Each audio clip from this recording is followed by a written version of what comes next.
The Will Eisner Comic Award Hall of Fame 2021.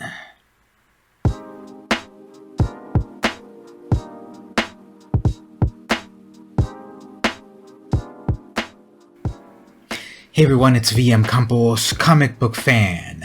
Do you know about the Will Eisner Comic Awards? These are like the Oscars of the comic book industry. The nominees list is out, so in this video I'm going to talk all about the people that are on that list, why they've been nominated, what important work they've done and such, and who you might vote for if you were a voting member of the panel. Check the description to jump down to the various chapters to check out your favorite creators. Let's talk about the Eisner Award nominees 2021. Alright, so starting things off was this tweet from San Diego Comic-Con account. Congratulations to the nominees for the 2021 Will Eisner Comic Industry Awards. The winners in 32 categories will be announced in an online ceremony during Comic-Con at Home, July 23rd. If you follow the link, we will see here who are the 16 nominees chosen for the Hall of Fame. So we're going to take a deep dive look at each of the names here, talk a little bit about them, check out some of their important work, learn a little bit about them. All of the things I'll show you are going to be links in the description, so check that out to learn more about them. Let's start off with Ruth Atkinson Ford, née Ruth Atkinson, aka R. Atkinson. She was a pioneering female comic artist. She created Millie the Model and co-created Patsy Walker. So her early work was for War Comics, but her most famous creation and enduring creation was Patsy Walker, who eventually became Hellcat. The first appearance of Millie the Model is valued at about $3,000 in a high grade, and there are various other Hellcat and Patsy Walker comics out there that are of importance. Miss America Comics #2, which was the first appearance of Patsy Walker, who later became Hellcat. That one was all the way back in 1944. And for those notable works and being an early female comic book creator, she's nominated this year. Next up is Dave Cockrum, who is the co-creator of various X-Men characters Nightcrawler, Storm, and Colossus, as well as my favorite, the Black Cat. So we of course know the Black Cat as a nemesis to Spider-Man, debuting in issue 194 of Amazing Spider-Man. I've got my copy. What about you? Let's take a look at some of his cool covers. This is an international edition Thor, Vendactor, Un Martello al Inferno. Here's a Spider-Woman cover. Captain America comic. 2 into 1 won't go. This classic X-Men cover. Oh, that's the British and the American versions. And there are several of his works that are worth big bucks. How about the famous, controversial Robin is Dead cover? That's brutal. Robin, oh no, not again! How many ways can a Robin die? I've never seen this cover before. Adam Warlock, please save Spider-Man, he's my favorite! And so Dave Cockrum is a nominee. Next up is Kevin Eastman, co-creator of the Teenage Mutant Ninja Turtles. He did a lot of covers with Peter Laird. These are like legendary covers, going all the way back also to like Fugitoid. He's done more modern stuff too. There's even this Marvel Action Spider-Man variant where he did Spider-Gwen and Miles Morales. We can see the values of these various things. If you find the Teenage Mutant Ninja Turtles printer's proof, that's a cool $12,000. First appearance of the Ninja Turtles, that's also very expensive with the various printings. There's the error covers and all that good stuff. Eastman was also involved with Heavy Metal Magazine. There's a lot of great covers of this magazine throughout the years. A lot of trippy stuff. Eastman actually bought the magazine in the 90s, held on to it for a long time, really guided its direction. Eastman will always be known for the Ninja Turtles, but he's done a lot of other interesting things throughout the years, and he's a nominee this year. Another big name is Neil Gaiman. I never knew that one of his middle names was Richard. Sir Neil Richard McKinnon Gaiman. Obviously well known for working on Sandman.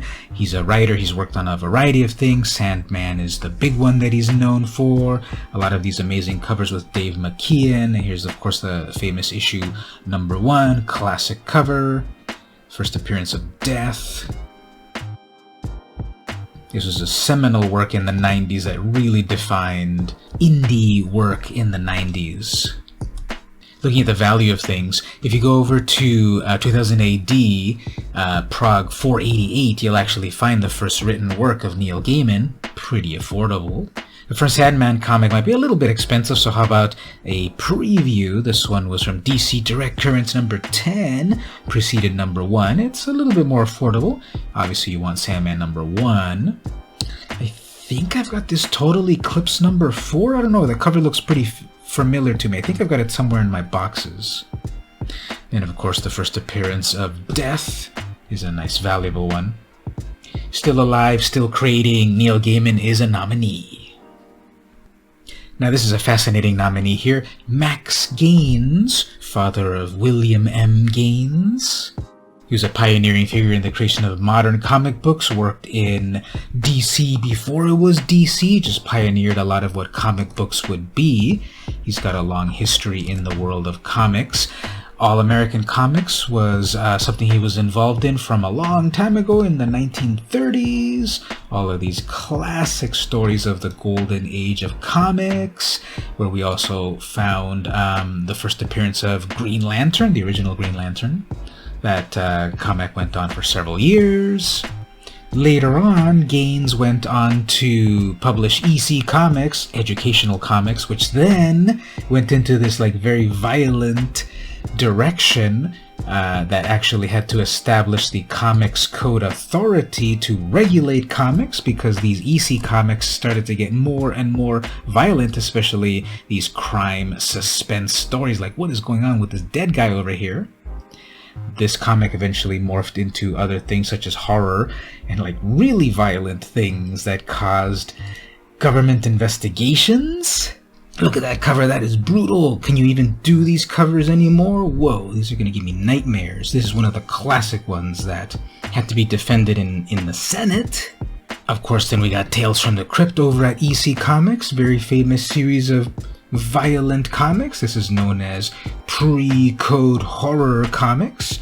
There's a whole category of pre-code comics that we can look at that are extremely violent, causing, again, self-regulation before government regulation. But to avoid the censorship, there was also the involvement of Mad Magazine. The first several issues were comic books, and then eventually it segued into a magazine, and then of course eventually it segued into featuring Alfred E. Newman. So Max Gaines is a nominee. Now here's a nominee that I need to educate myself more about, Justin Green. He's known as the father of autobiographical comics. He was a key figure in the early 1970s underground comics, with an X. Binky Brown Meets the Holy Virgin Mary is his most famous work here. It's a very subversive autobiographical tale that fit perfectly into the milieu of the time of underground, subversive, blasphemous comics and so forth. What's interesting is that I went over on eBay to see if there's any copies of these being sold. There's one at $10. That's the 56. That's the 50 cents edition. Youngsters Prohibited. There's another one over here. This one says it's second printing. And speaking of underground comics, that's a whole genre in and of itself. Zap Comics, the one that kicked it off in 1969. There's various articles that I'm linking in the description all about the origin of these underground comics. Make sure to read these. These are very interesting. And they can be pretty valuable, especially in high conditions, because these were kind of hard to come by. You had to go to the head shops to get these. They weren't comic shops at this point just yet, and the newsstands wouldn't stock these. Going over to eBay, if you're ever curious and look up underground comics, remember with the X, you'll find a variety of comics. Most of these which I cannot show you in detail because I'll get demonetized by YouTube.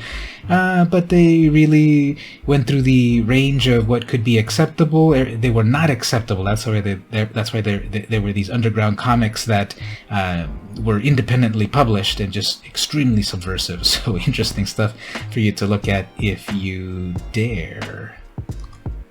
And Justin Green was a part of it all. Another creator that I wasn't very familiar with, Moto Hagio, Japanese manga artist who was considered the founding mother of the modern shoujo manga. Again, I don't know too much about these creations. There was the Poe Clan, Heart of Thomas, They Were 11. I can see her style in the work here. A Cruel God Reigns. For a generation of young readers, she was a very important pillar in the world of manga. A blind spot in my education in the world of comics, which I need to rectify. I'm glad to know that she's an inductee for this year's awards. Don Heck is a name that you might know if you're into the comics of the most famous superheroes. He was co-creator of Iron Man, The Wasp, Wonder Man, Black Widow, and Hawkeye. So just kind of looking at his history of what he's been involved in. Classic Don Heck cover of Horrific #3. That's a cool $5,000. There's Tales of Suspense #39, first appearance of Iron Man at a cool $44,000 and such. The Wasp's first appearance is $2,000, way more affordable. We've also got Wonder Man, $870. I know Wonder Man more from the 90s when he was the sort of like cool California dude in West Coast Avengers. So when I later learned about the original Wonder Man, I always thought he looked a little bit weird. And then, of course, Hawkeye is a big name in the world of comics at the moment. Ooh, there's that classic cover. And Don Heck was involved with all of that. Don Heck was involved with the creation of Black Widow, and if you've never seen her original comics, her original appearance, she was much more of this madam sort of character. It wasn't until an issue of Spider-Man where she donned the skin-tight outfit. That was Amazing Spider-Man #86. From 1970. How can I fight her? She's a female copy of myself. Beware the Black Widow. And there's the classic cover in the 90s by Jim Lee that everyone of my generation remembers. I remember when comics went to $1 and how shocking that was. So check out the works of Don Heck, nominee of 2021. Klaus Janson is a big name in the world of comics, known for inking a variety of work. These Daredevil books are some of the most famous ones that he's been involved with. The classic Frank Miller run in the 80s was a big work for him. Oh, I remember this Daredevil, No More Mr. Nice Guy. He did a lot of stuff over at Marvel, but he worked on some DC stuff. Here is the second appearance of Black Mask. He was an inker that put the final embellishments on some famous covers. He's won various awards, but now he's up for the Hall of Fame Eisner Award. I was very happy to see the nominee of Jeffrey Catherine Jones for the Eisner Awards this year. She's a fantasy artist who has been working since the late 60s. Looking up her work on any search engine will reveal a variety of amazing fantasy and sci-fi art. Actually have a pack of some of her artwork cards, like they did the Marvel cards in the 90s. There was a Jones collection of cards back in the day. Just a lot of great artwork. She was involved in a variety of magazines back in the day. For example, these Eerie comics from Warren Publications. Love this style. She did do some work in actual comic books. There was this classic Wonder Woman number 199, this bondage cover. Weird Tales of the Macabre #1 is one that I want to get. I haven't found any copies that I like the quality of for the price that I want to pay, but that's one that I want to pick up for my collection. Not to be confused with J.G. Jones, as this database lists here. These are not works by Jeffrey Catherine Jones. These are J.G. Jones, so that's got to be fixed here. But you can look up Jones's work, and there's just so many amazing works that she's created throughout the years. And with praise from Frank Frazetta, she's got to win. Hank Ketcham is a nominee this year. He is the creator of Dennis the Menace, the classic cartoon character who's always getting into trouble. I really like seeing the old versions of Dennis the Menace, where he's kind of got like a really cuter design, like the head is bigger than the body. It's really cute. I'm more used to the 80s and 90s versions of Dennis the Menace. the cartoon, especially Dennis the Menace. Remember that theme song? Anyway, Hank is nominated, and as I was doing the research, it reminded me that there was a Dennis the Menace in the UK at about the exact same time. This is a completely different art style, and he had his dog Gnasher. So just kind of doing the research for this video, it reminded me that, yeah, there was British Dennis the Menace debuting over in the Beano comics. But we care about the US Dennis the Menace from Hank Ketcham, because he's the nominee this year. Scott McCloud is a nominee this year, and his biggest work is his Understanding Comics series, which is a series of 3 books that are about the comic medium. I love everything about comics, the artists, the writers, the history of it, the historians in it. And Scott McCloud is created a seminal work about the world of comics. Actually, I have a copy of that right over there in the background. It's first a printing from the HarperCollins version, not the Tundra publication version.